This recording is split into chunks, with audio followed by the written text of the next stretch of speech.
Check your phone right now. It tells you the exact time, down to the minute, and you don't think twice about it. Every hour on that screen is identical. 60 minutes, always, no matter the day, the season, the weather. But for most of human history, that wasn't true. Not because people couldn't measure time, but because what they were measuring wasn't the same thing you're looking at right now.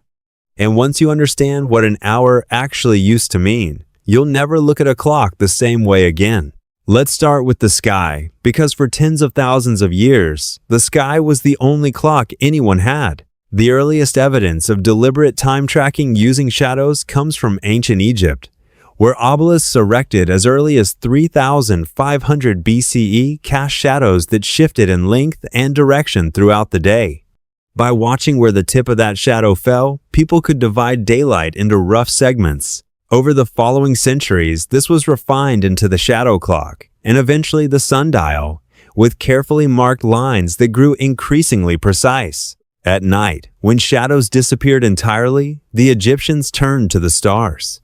They identified groups of stars called decans, each of which rose above the horizon at a different point during the night. As one decan set and the next rose, observers could track the passage of night in roughly hour-long increments, essentially using the rotation of the sky itself as a giant clock face. The Babylonians went further, dividing both day and night into 12 parts each, a system so influential that it's the direct ancestor of the 24-hour day you use today. So by this point, it seems like ancient humans had basically solved the problem. Sundials, star clocks, a 12-part division of day and night, case closed, right? Except here's the part that changes everything. That 12-part division wasn't measuring what you think it was measuring. An hour, for almost the entirety of recorded history, was not a fixed unit of time at all. Daylight, from sunrise to sunset, was divided into 12 equal hours. Night, from sunset to sunrise, was divided into another 12. But daylight isn't the same length every day. In Rome, daylight at the summer solstice lasts around 15 hours. Divide that by 12, and each daytime hour stretches to about 75 minutes. In winter, daylight in Rome shrinks to around 9 hours. And that same 12-part division now produces hours of roughly 45 minutes each. Same word, hour. Same system, 12 divisions. But the actual length of time it represented expanded and contracted by half an hour depending on the time of year. This wasn't a flaw or an approximation. It was the entire point. Ancient and medieval sundials weren't built with straight, evenly spaced lines like a modern clock face. Many were engraved with curved seasonal lines, separate markings for different months, because the sundial had to account for the fact that an hour in June and an hour in December were not the same length. Roman writers called these temporal hours, or seasonal hours, and the entire civil and religious life of the ancient and medieval world ran on them. When a Roman text says something happened at the third hour, it isn't giving you a fixed clock time. It's telling you a fraction of that particular day, whatever length that day happened to be. This system survived for thousands of years because it matched how people actually lived.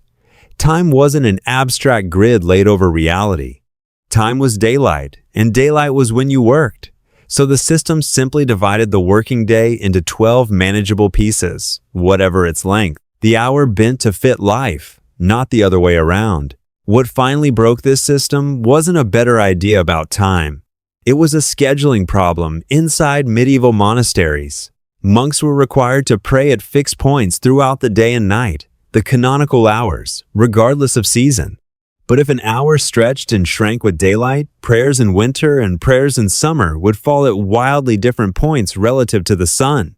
And coordinating large religious communities across that variation became increasingly difficult. Sometime around the late 13th century, the first mechanical clocks began appearing in European monasteries and cathedral towers, built specifically to ring bells at genuinely equal intervals, hours that stayed the same length no matter what the sun was doing outside. Once that technology existed, it spread far beyond monastery walls.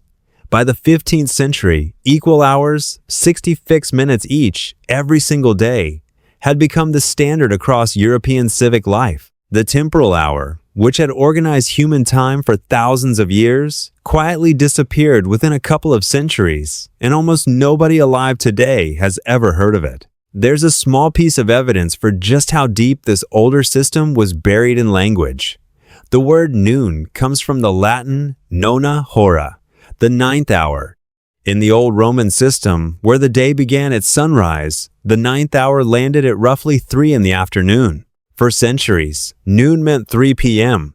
Then, gradually, as equal hours took over and daily schedules shifted earlier, the word drifted forward until it settled on the middle of the day, 12 o'clock, where it remains today, a fossil of a timekeeping system that no longer exists, hiding inside a word you use constantly. But here's where the story gets complicated again, because the temporal hour wasn't just a clumsy old system that the mechanical clock improved on.